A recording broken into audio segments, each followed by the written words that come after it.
आसीत् पुरंजनो नाम राजा राजन् व्रच्छ्रता तस्या विज्ञात नामासी सखवे ज्ञात चेष्टिता। दो सखा थे, दो मित्र थे। एक का नाम था अभिज्ञात, दूसरे का नाम था पुरंजन। बड़े सुंदर मित्र थे दोनों। और अभिज्ञात बड़ा था, पुरंजन छोटा था। पुरंजन के मन में हुआ एक बार वो सोचने लगा कि कहीं घूमने जाना चाहिए, एक जगह बैठे बैठे मन नहीं लगता। आज वो घूमने की इच्छा करते हुए अपने अभिज्ञात मित्र से बोला, भैया हमें तो घूमने की इच्छा हो रही है, कहीं घूमें, चलो चल कर के कहीं आनंद लेते। अभिज्ञात बड़ा सत्य और एक जगह स्थिर रहने वाला था। वो बोला, भैया हमें घूमने से कोई अच्छा नहीं लगता कहीं पे, आपको अगर जाना है तो आप घूमाओ, चले जाओ। पुरंजन बोला, ठीक है भैया, तो हम तो जाते हैं। अभिज्ञात बोला, ये काम करना, कहीं ऐसे मत घूमना कि अपने मित्र अभिज्ञात को ही भूल जाओ। अगर ऐसे घूमे और अपने मित्र को ही भूल गए तो फिर तो घूमना व्यर्थ है।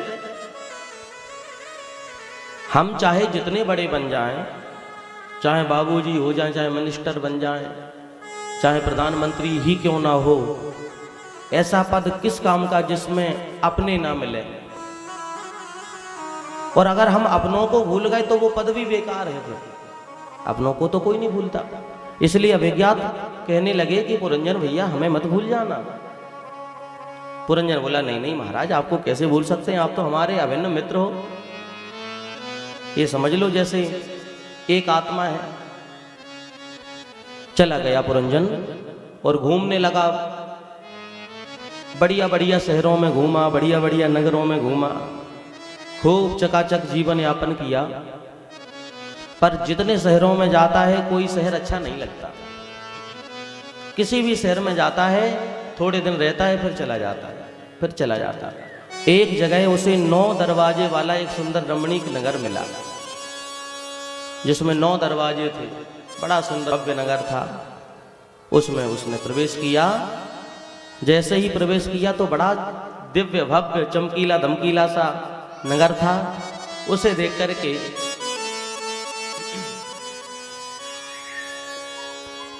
करके पुरंजन के मन में रहने की इच्छा हुई, वहीं पर रुक गया। और उस पुरंजन ने जब अंदर प्रवेश किया तो एक सुंदर राजकुमारी वहां से चली आ रही है, जिसे देख करके अब उसका मन प्रसन्न हो गया। भैया इससे बात करनी चाहिए। सो बात करने पहुंचा। देवी जी आपका नाम? बोली, हमारा नाम तो कुछ नहीं है। बोले, आपके पिताजी माताजी? बोले, हमें इनका भी पता नहीं है, पर इतना पता जरूर है कि इस नगर की हम रानी हैं और ये सारा जो नगर है वो हमारा अधीन है, हमारे अधीनस्थ है। देवी जी आपका विवाह हुआ? ना, विवाह तो नहीं हुआ। तब तो वो भी बोला, हमारा भी विवाह नहीं हुआ। तो क्या करें? तुरंत उनकी तैयारियां हुई, बात हुई और चटमंगनी पट ब्याह हो गया। दोनों का विवाह हो गया। दोनों आपस में बड़ा प्रेम से रहने लगे। अब पुरंजन की पुरंजनी हो गई। तो पुरंजन और पुरंजनी में इतना प्रेम, इतना प्रगाढ़ प्रीति कि पुरंजनी रोवे तो पुरंजन रोवे, पुरंजनी हंसे तो पुरंजन हंसे, पुरंजनी खावे तो पुरंजन खावे, पुरंजनी गावे तो पुरंजन गावे। जहां पुरंजनी जावे वहां पुरंजन जावे। ऐसा प्रेम कि एक दूसरे को कभी कोई न छोड़े। क्वचित गायति गायन्त्याम रुदत्याम रुदति क्वचित, क्वचित हसन्त्याम हसति जलपन्त्याम अनुजल्पति। क्वचित हसति हसन्त्याम, अगर पुरंजनी हंसती है तो पुरंजन भी हंसता है। सब एक आपस में बड़ा प्रेम से रहते हैं दोनों। लेकिन एक दिन की बात, एक जरा नाम की कन्या उस नगर में प्रवेश करने आई। जैसे ही उसने घूमते हुए देखा, पुरंजन को तो बड़ा सुंदर लगा। सोचने लगी इससे हमारा विवाह हो जाए, पर इतनी कुरूपा थी वो, जो जरा नाम की कन्या थी वो बहुत कुरूपा थी, बहुत स्वरूप अच्छा नहीं था। तो वो जब विवाह का प्रस्ताव किसी से रख दी तो लोग भाग जाते डर मारे, भैया इससे कौन विवाह करेगा, ये तो बड़ी खतरनाक है। अब जरा देवी परेशान हो गई, उसके विवाह की परेशानी ज़्यादा सताने लगी, तो वो गई अपने मित्र, अपने भाई चंडवेग के पास। चंडवेग से कहा, भैया हमें कोई पसंद ही नहीं करता, और हम किसी से विवाह के लिए कहते तो वो मना कर देता है, क्या करें आप ही बताओ। चंडवेग क्योंकि राजा था, सेना थी उसके पास, चंडवेग ने अपनी सेना लगा दी जरा देवी के साथ। बहन जी जहाँ जाओ सेना लेकर के जाओ, जो अच्छा लगे उसी से विवाह कर लो, कोई अगर राजी से ना हो तो कुराजी से पकड़ करके विवाह करो, अपने साथ में ले जाओ।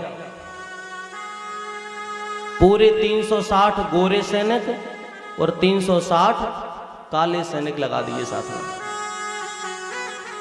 चली आई और पुरंजन के ऊपर उसने अपना आधिपत्य जमा लिया। नगर में डिम डिम घोष करा दिया कि अगर पुरंजन ने हमारी बात ना मानी तो हम फिर जबरदस्ती विवाह करेंगे। पुरंजन नहीं माना तो नगर में युद्ध होने लगा।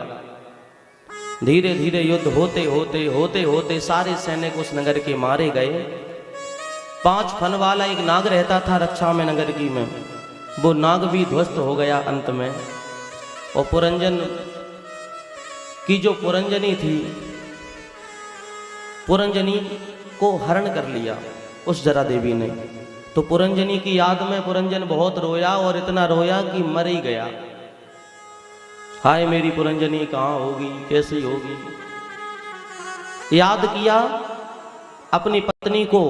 शास्त्रों का नियम है अंते सहमति यह गति, जैसा आपका मन होगा अंत में वैसी आपकी गति होती है।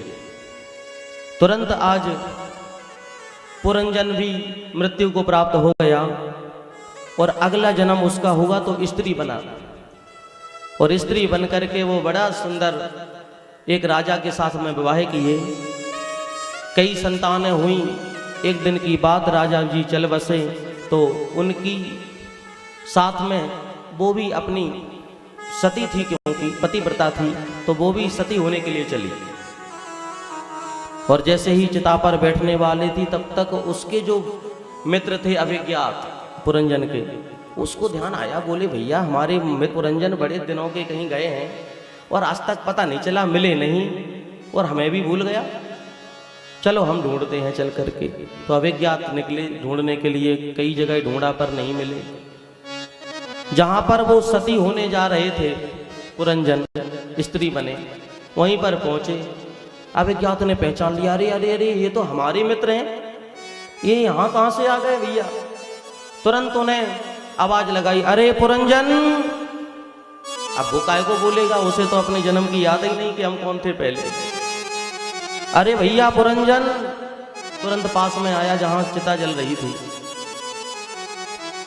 तो उसको पकड़ लिया।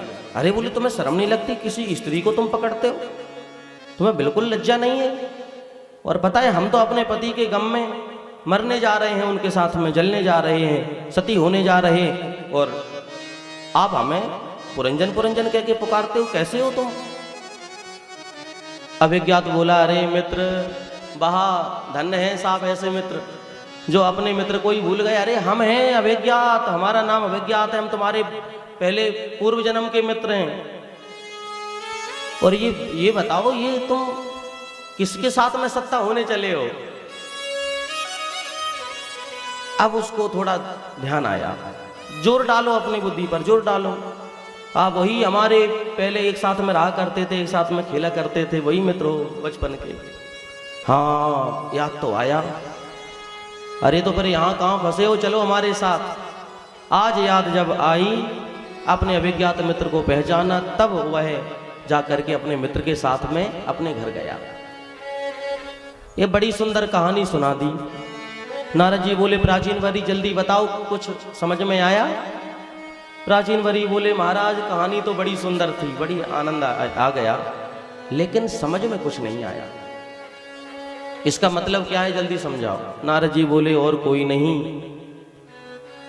जो अभिज्ञात है वो साक्षात परमात्मा है, और जो पुरंजन है वो हम सब हैं। पुरंजन कौन है? हम सब। पुर माने होता है नगर, जो हर जगह घूमे, हर जगह चले, हर जगह जाए, हर जगह पसंद आ जाए, उसको कहते हैं पुरंजन। अविज्ञात है परमात्मा, जो सर्वज्ञाता है। और ये दोनों सखा हैं, जीवात्मा परमात्मा दोनों सखा हैं। तो परमात्मा है अविज्ञात और जीवात्मा है पुरंजन। जीवात्मा के मन में, जीवात्मा रूपी पुरंजन के मन में आज उत्कंठा उदित हुई कि हमें तो घूमना है, जाना है। तो परमात्मा से हाथ जोड़ के कहता है प्रभु हमें तो घूमने जाना है मित्र, हमें घूमने जाना है, कहीं चलो हमारे साथ में। तो अभिज्ञात रूपी परमात्मा कहते हैं कि भैया हमें नहीं घूमना, अगर आपको घूमना है तो आप घूमाओ, चले जाओ। जब पुरंजन रूपी आत्मा घूमने के लिए चली तो 84 लाख नगरों में घूमी। 84 लाख योनियां हैं, वो नगर हैं, पर कोई भी नगर पसंद नहीं आया। कोई भी नगर पसंद नहीं आया उसे। घूमता घूमता एक नगर में दिखाई दिया उसे, सामने से 9 दरवाजे वाला सुंदर शरीर मिला, जो सबसे बड़ा सुंदर अच्छा महल है, अच्छा नगर है, जिसमें समस्त सुविधाएं हैं। और उसमें प्रवेश कर गया जीवात्मा रूपी पुरंजन। प्रवेश करते ही एक उसको देवी जी मिली। वो देवी जी कौन है? वो है बुद्धि। वो देवी जी हैं बुद्धि। बुद्धि से जीवात्मा का विवाह हो गया। अब तो इतना प्रेम हो जाता है बुद्धि में जीवात्मा का कि जो बुद्धि कहती है वही हम करते हैं। बुद्धि कहती है हंसो तो हंसते हैं, बुद्धि कहती है रो तो रोते हैं, बुद्धि कहती है खा लो तो खा लेते हैं, बुद्धि कहती है पियो तो पी लेते हैं, बुद्धि कहती है चलो भागवत हो रही है, चलो आनंद से नाचते हैं झूमते हैं। पर बुद्धि जब कहती है कि चलो भागवत में चलते हैं तो हम चले आते हैं, और बुद्धि कहती है अरे क्या धरा भागवत में, चलो यहाँ से चलते हैं, तो फिर चले जाते हैं। अगर बुद्धि कहती है कि चलो प्रसाद बट रहा है ले लें, तो प्रसाद लेने चले आते हैं। जो देवी जी कहती हैं वो पुरंजन करता है। जीवात्मा रूपी पुरंजन अपनी बुद्धि रूपी देवी की बात मानता है। और एक दिन की बात, उस शरीर रूपी 9 नगर के दरवाजे में एक जरा नाम की कन्या आती है। जरा नाम की कन्या का मतलब है, जरा माने होता है बुढ़ापा, वृद्ध। आपको सब पता होगा कि हमारे जन्म की तिथि कौन सी है, हमारा नामकरण कब हुआ, हम बड़े कब हुए, और हमें विद्या अध्ययन करने कब जाना पड़ा, कब हमारा विवाह हुआ, कब हमारे बच्चे हुए। लेकिन आप लोगों में से कोई ये बात बता सकता है कि आपको बुढ़ापा कब आया, आपका बाल सफेद कब हुआ? आप बता सकते हो क्या? कोई भी नहीं बता सकते। जरा देवी जब आक्रमण करती है तो पता नहीं चलता कब क्या हो जाता है। आज जरा नाम की कन्या ने आक्रमण किया जीवात्मा रूपी पुरंजन की नगरी में, शरीर में, पर उसकी एक न चली। क्यों नहीं चली? कारण था कि वो इतनी बेकार है। बुढ़ापा सबको अच्छा थोड़ी लगता है, कोई पसंद नहीं करता बुढ़ापे को। कोई सोचता है कि हम बूढ़े हो जाएं? महाराज कोई नहीं सोचता। बुढ़ापे के लिए कोई नहीं कह सकता कि हम बूढ़े हो जाएं, और हमें बूढ़े होना ही पड़ता है। बोलो राधे राधे। तो बुढ़ापा जो है वो तो अपनी मर्जी से आ जाता है, पर हम लोग सोचते नहीं। हमारे बाल सफेद हुए, तुरंत बढ़िया सी पॉलिश कर ली बालों पे। अरे हम बूढ़े कहाँ से हो गए अभी, हम तो अभी जवान हैं। थोड़ी दिन और हुए, अब बुढ़ापे ने और आक्रमण जरा देवी ने किया, तो कान से ऊंचा सुनाई देने लगा, मशीन लगा ली। हम कहाँ से बूढ़े हुए? दांत चले गए, दांत दंतावली बना ली, नहीं लगवा लिए दांत बढ़िया कंपनी के। थोड़े दिनों बाद कमर टेढ़ी होने लगी, अब ज्यादा परेशानी होने लगी, फिर भी इलाज कराया, नहीं मानते। अब जरा नाम की जो कन्या है वो अपने भैया चंडवेग के पास जाती है। चंडवेग कौन है? साक्षात काल है, मृत्यु है। वो अपने सैनिकों को भेजता है साथ में 360 गोरे सैनिक, 360 काले सैनिक। 360 क्या हैं? ये 360 रात्रियां हैं और 360 दिन हैं जो एक वर्ष में हो जाते हैं। उन्हीं के बीच में हम धीरे धीरे धीरे धीरे पिसते चले जाते हैं और दलदल में घुसते चले जाते हैं। बुढ़ापा जकड़ता चला जाता है, जरा देवी अपना असर दिखाती चली जाती है। एक दिन वो आता है कि चंडवेग स्वयं आता है हमें लेने के लिए, और जब आया तो फिर आप खूब लड़ो, खूब आपने परिश्रम किया, खूब दवाइयाँ भी खाते हैं, हम जो भी हमसे उपचार बनता है हम वो सब करते हैं, लेकिन कोई असर नहीं होता। 5 फन वाला नांग कौन है? पंच भौतिक शरीर, जो 5 हमारे तत्व हैं शरीर के, पृथ्वी जल आकाश वायु अग्नि, ये जो तत्व हैं वो 5 फन हैं। उनको भी लड़ना पड़ता है उनसे। लड़ते हैं कि नहीं लड़ते? शरीर लड़ता है, कभी ताप आता है, बुखार आता है, जुकाम हो जाता है, कभी खांसी आती है, कभी सर दर्द होता है, तो कभी पाँव में दर्द होने लगता है, कभी कमर टेढ़ी हो जाती है, सारे सिस्टम बिगड़ जाते हैं शरीर के। अंत समय वो आता है कि उस नगरी पर काल का आक्रमण हो करके ही रहता है। और एक दिन वो आता कि पुरंजन नाम के जो जीवात्मा है उसको चंडवेग नाम का काल ले जाता है, खींच करके, घसीट करके। जब इतना कहा अब पुरंजन को समझ में आया और कहने लगा, भैया अब हम समझ गए इसका अर्थ क्या था। नारद जी बोले, अभी क्या है? अरे जब उसका जन्म दोबारा होता है, क्योंकि वो अपने घर में, गृहस्थी में, अपनी पत्नी में, अपने बच्चों में अपना मन लगाए हुए रहता है, तो उस समय उसकी वही गति होती जो उसका मन होता है। अगले जन्म में वहीं फिर आ जाता है। अगर मन कुत्ते में होगा तो कुत्ता बन के आ जाएंगे, अगर नाती में मन होगा तो फिर वहीं नाती के कोई बेटा बन के आ जाएंगे। परिवार में ही आना पड़ेगा। अगर हमारा पशु पक्षियों में मन होगा तो पशु पक्षी बन के आ जाएंगे। लेकिन जब हम घूमते घूमते परेशान हो जाते हैं, सदगुरु के रूप में आता है और हमें अपना सही मार्ग प्रदर्शित कराता है। और जब आता है, जब कहता है कि कहाँ अपने तुम स्वरूप को भूले हुए हो, चलो हमारे साथ, तुम तो हमारे अभिन्न मित्र हो, तब हमें पता चलता है कि हम यहाँ के नहीं, हम तो वहाँ के हैं। हम यहाँ के नहीं हैं, हमारा यहाँ काम नहीं, यहाँ तो हमारी ससुराल थी। कुछ दिन रहते हैं, फिर चले जाते हैं, फिर आ जाते हैं। और ऐसे ही जो जीवात्मा है, परमात्मा आता है उसे लेने के लिए, और एक दिन वो आता है कि परमात्मा के साथ जीवात्मा बड़े प्रेम से रहने लगता है।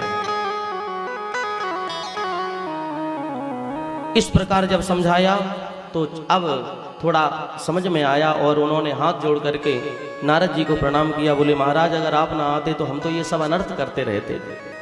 नारद जी बोले, आप कभी ऐसा मत करना, किसी भी पशु की बलि मत देना कभी यज्ञ में। ठीक है महाराज, नहीं करेंगे।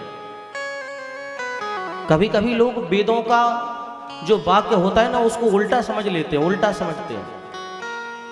एक व्यक्ति रास्ते में चला जा रहा था तो उसको एक कोई कागज का टुकड़ा मिला और उसमें लिखा था कि वेद पढ़ना पाप है।